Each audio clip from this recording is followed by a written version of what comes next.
নমস্কার, আপনারা দেখছেন সাউথ বেঙ্গল নিউজ। আপনাদের সাথে আমি দেবাশিস। শুরুতেই যে খবরে চোখ রাখবো, ইতিমধ্যেই শেষ হয়েছে দুর্গাপুজো, লক্ষ্মী পুজো। যেহেতু উৎসব মরশুম, সামনে কালী পুজো, ছট পুজো, এই পুজোগুলি সুষ্ঠুভাবে সম্পন্ন করার লক্ষ্যে বারাবণী থানার উদ্যোগে আয়োজিত হয় বিশেষ আলোচনা সভা।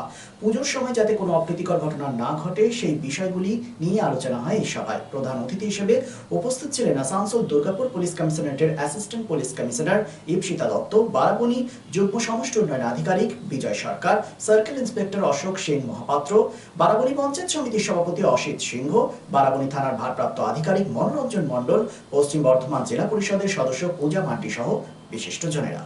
আমাদের সেরকম কোনো সমস্যা নেই, রাস্তাঘাট ঠিকই আছে। প্রশাসন থেকে আশা রাখবো এইভাবে আগামী যে অনুষ্ঠানগুলো আমাদের আছে পরপর, সেগুলো আমরা খুব সুন্দরভাবে পার করবো। না, আপনাদের পুজো কি করছেন, বেলপাতা কত নিয়ে আসছেন, ফুল কেন কম নিয়ে আসছেন, ওগুলোও আমরা দেখতে যাই না। আপনারা কেন এত প্রসাদ বেশি দিচ্ছেন বা কম দিচ্ছেন, সেটাও 1-1.5 লাখ টাকা খরচ হতে পারে। এখন পঞ্চায়েতের ফান্ডে এত টাকা নেই যে 1-1.5 লাখ টাকা দিয়ে পঞ্চায়েত পরিষ্কার করে দেওয়া হবে। মুখে বলা অনেক সহজ, কিন্তু বাস্তবতা খুব কঠিন কাজ। আমি দেখেছিলাম ওরা ম্যাটার। তাহলে পাবলিকও কোনো সচেতন নয়। অনেক যে আমি দোমাই বাজারটাই পরিষ্কার করে দেখলাম, পরিষ্কারের পর দেখছি যত পলিথিন থেকে শুরু করে সব ফেলে দিচ্ছে। যদি নিজের ঘরের ড্রেন নিজেরা পরিষ্কার করতে না পারে 10 ফুট 15 ফুট করে, তাহলে সরকার থেকে রেগুলার কত আর করতে পারবে। তা পঞ্চায়েত নিশ্চয়ই প্রধানে আমরা কথা বলবো, কারণ বর্ষা যেভাবে চলছে আমার মনে হয় না কালী পূজা পর্যন্ত এটা পরিষ্কার হবে। কারণ এখন মনে হয় কি আজকেও পুরো বৃষ্টি হচ্ছে, আর পুজো আর পুজোর টাইম 3-4 দিন আছে। এত তাড়াতাড়ির মধ্যে সম্ভাবনাই করা, এবং ওটা 2-3 হাজার মেটারও না, ওটা ভালো টেন্ডার করে আমি জয়েন্ট বিডিওকে বললাম। ওটা কিছু ট্রেন রিপেয়ারিংও করতে হবে, কিছু মানে প্রায় আমার মনে হয় 10 বছর পর পরিষ্কারই হয়নি ট্রেনগুলো, ভালো করে পরিষ্কার করতে হবে। আর ওই করুণাদার নয়, করুণাদার ওখানকার প্রধান নয়, প্রধান হচ্ছে প্রধান দুজনে কিন্তু আসেন না। উনি মুখে বলে দিচ্ছে 2-3 হাজার দিয়ে দিলাম, পরিষ্কার করে দেওয়া হবে, এইসব সম্ভব না। এটা প্র্যাকটিক্যাল প্রধান উপধান ছাড়া।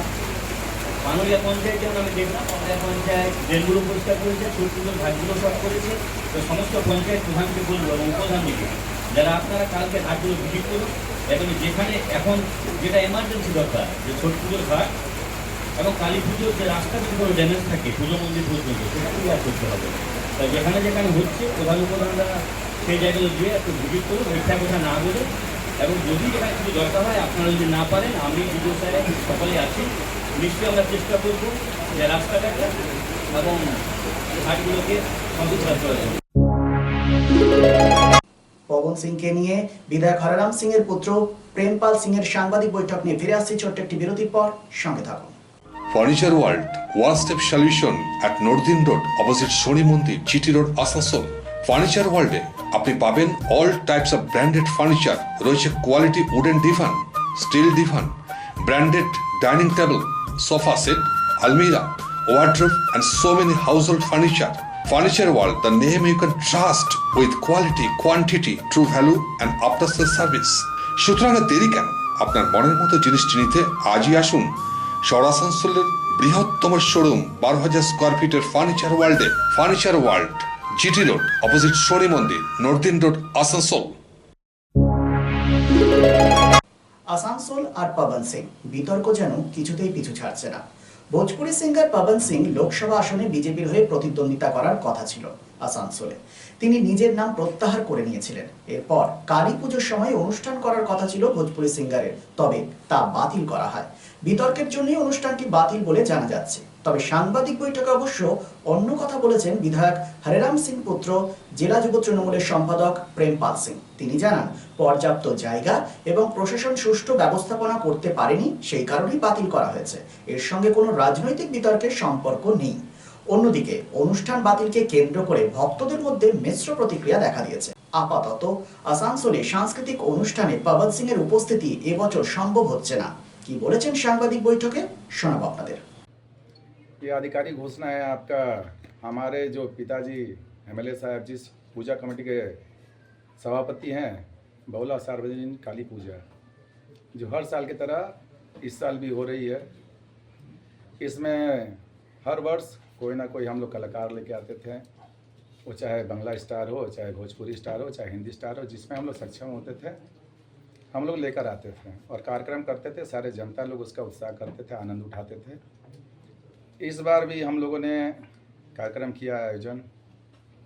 इसमें हम लोगों ने बंगाल के अपने अनुष्का पात्रो हैं, सोमदीप भौमिक हैं और अंतरा बैंड है, बहुत नामी बैंड है, उनका कार्यक्रम था 1 तारीख 2 तारीख को। और 3 तारीख को हमारे जो भोजपुरी स्टार बोलते थे, अब तो वो बॉलीवुड के स्टार हो चुके हैं, पवन सिंह, उनका कार्यक्रम था 3 तारीख को 7 बजे, जिसको हम लोगों ने निर्धारित किया था। लेकिन किसी कारणवश, किसी सेंटिमेंट के चलते, किसी एक संगठन के चलते, अब उनके पास जिसका छत्र छाया हमें नहीं पता, लेकिन उनका लगातार विरोध के कारण हमने प्रशासन से भी अपील किया था इसके लिए सुरक्षा देने के लिए। प्रशासन ने बोला कि हम सुरक्षा देने में सक्षम नहीं हैं, आपका कैपेसिटी ग्राउंड का थोड़ा कम है और आपका सिलेक्शन थोड़ा कम है, तो सुरक्षा में थोड़ा फेरबदल हो सकता है, हम लोग उसमें त्रुटि पूरा कर नहीं पाएंगे। इसी कारणवश हम लोग ने सब कारणों को ध्यान में रखते हुए हमारे जो पावर स्टार पवन सिंह, उनका कार्यक्रम 3 तारीख को हम लोग आज आधिकारिक घोषणा करते हैं कि निरस्त करते हैं। उनका कार्यक्रम बर्खास्त किया जा रहा है अगले तारीख तक। और साथ ही साथ सुरक्षा के कारण हम लोग जितना कार्यक्रम है, बांग्ला आर्टिस्ट का हो, चाहे बैंड का हो, चाहे किसी भी सांस्कृतिक अनुष्ठान का हो, सारा को हम लोग आज बर्खास्त करते हैं। माँ की पूजा है, हम लोग श्रद्धा रखते हैं। माँ की पूजा में हम लोग पूजा करेंगे, पंडाल भी बनेगी, लाइट भी लगेगी और मेला भी लगेगा। सारे लोग उत्साह करेंगे और इसका हम लोग भरपूर आनंद उठाएंगे। और चूँकि किसी कारणवश हम लोग को कार्यक्रम कैंसिल करना पड़ रहा है, तो ये 3 जन का कार्यक्रम आज से निरस्त किया जाता है। इसके ये आधिकारिक घोषणा है। नहीं होना चाहिए कार्यक्रम, क्या नाम है उनका?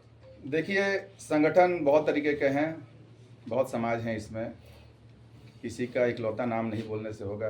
आप देख रहे हैं इसमें, जो कि हम लोग मीडिया को देख रहे हैं, फॉलो कर रहे हैं, संगठन को फॉलो कर रहे हैं। आप लोग भली भांति जानते हैं दिल्ली का जो चल रहा है इस बारे में लेकर, तो किसी संगठन का नाम ना लेके, और इसमें अब बोला जा रहा है कि पवन सिंह ने कुछ असभ्य अभद्र गाना गाया है यहाँ के कल्चर को लेकर, यहाँ के समाज को लेकर। तो एक बात मैं यहाँ क्लियर करना चाहता हूँ कि कलाकार का कोई जात नहीं होता है, कलाकार सबका होता है, वो चाहे किसी भाषा का हो। अगर इस तरीके से देखा जाए तो भारत में किसी कलाकार की सम्मान नहीं रह पाएगी। हर वर्ग के लोग, हर कलाकार, हर क्षेत्र के कलाकार, हर राज्य के कलाकार किसी न किसी राज्य के बारे में कुछ ना कुछ असभ्य कभी ना कभी तो बोले हैं। कोई ना कोई सीन है उनका जो असभ्य है, कोई ना कोई डायलॉग है उनका असभ्य है। अगर इस तरीके से हम लोग त्रुटि निकालते रहें तो पता चलेगा कलाकार का काम करना है इस देश में मुश्किल हो जाएगा। तो कलाकार की जात नहीं होती, आप भी जानते। कोई गाने की अगर बात होगी तो लिखता कोई और है, कंपोज कोई और करता है, लिरिक्स कोई और देता है, अभिनेता कोई और होता है, अभिनेत्री कोई और होती है, गाता कोई और है। इसमें किसी कलाकार पे, एक सिंगल कलाकार पे दोष देना मेरे हिसाब से उचित नहीं है। और अगर इससे किसी को ठेस पहुंचती है तो मैं उसके लिए क्षमा प्रार्थी हूं किसी संगठन को। लेकिन फिर कहता हूं एक बार, कलाकार की कोई जात नहीं होती है। उस तरीके से देखा जाएगा तो हमारे इस राज्य के भी कलाकार कहीं ना कहीं दूसरे राज्य के बारे में कुछ ना कुछ अपशब्द बोले ही हैं, कुछ ना कुछ वैसा सीन किए ही हुए हैं। लेकिन कलाकार के बारे में बोलना मुझे मेरे हिसाब से उचित नहीं है। इसका लेकर प्रदर्शन करना और इसके लेकर एक समाज को कोई गलत संदेश देना तो मेरे हिसाब से उचित नहीं है। দেশের বিশিষ্ট সামাজিক আঙ্গিকের শিল্পপতি অর্জুন দেশপান্ডে এক যুগান্তকারী পরিবর্তন এনেছেন দেশের ঔষধ শিল্পে এবং বিপণন ব্যবস্থায়। স্থাপন করেছেন জেনেরিক আধার। একদম স্বল্প মূল্যে গুণগত মান সম্পন্ন মানুষের কাছে পৌঁছে দেবার জেনেরিক আধারের এই প্রয়াসকে স্বীকৃতি দিয়েছেন দেশের অন্যতম এক চির সবুজ শিল্পগোষ্ঠী টাটা শিল্পগোষ্ঠীর কর্ণধার রতন টাটা। এবং এই স্বীকৃতি স্বরূপ তিনি উদ্বোধন করেছেন জেনেরিক সংস্থার দপ্তর থেকে শুরু করে সংস্থার প্রতিটি স্তরকে। পশ্চিম বর্ধমান জেলায় এই জেনেরিক আধারের একমাত্র এখনো বিপণন সংস্থা হেরা এন্টারপ্রাইজ আসানসোল পৌর নিগম 85 নম্বর ওয়ার্ড 2 নম্বর মহিশিলা কলোনিতে চলার পথ শুরু করেছে। আপনার পাশে সর্বদা প্রস্তুত উষ্ণতার পরশ নিয়ে হেরা এন্টারপ্রাইজ। এখানে পাবেন 40 থেকে 80% ডিসকাউন্টে সমস্ত জেনেরিক আধারের ঔষধ। সুতরাং আপনার চিন্তার অবসানে এগিয়ে চলেছে হেরা এন্টারপ্রাইজ, আসানসোল পৌর নিগম 2 নম্বর মহিশিলা কলোনি, আসানসোল। আমরা আছি আপনার পাশে। একদিন থেমে যাবে ঝড়, শান্ত হবে পৃথিবী, তবে তারই মাঝে আমরা সচল Asansol institute of engineering and management polytechnic, নতুন প্রজন্মের আলোর দিশারি। 2020-21 শিক্ষাবর্ষে ভর্তি শুরু হয়েছে। শিক্ষার গুণগত মান এবং প্লেসমেন্টের ক্ষেত্রে দৃষ্টান্ত স্থাপন করেছে Asansol institute of engineering and management polytechnic. AIEMP courses offered 3 years diploma engineering in civil, mechanical, electrical, mining and computer science and technology.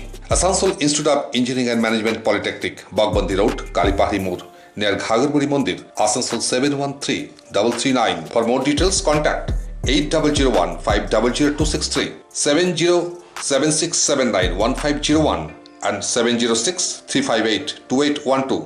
Asansol Institute of Engineering and Management Polytechnic, leading you towards the bright future.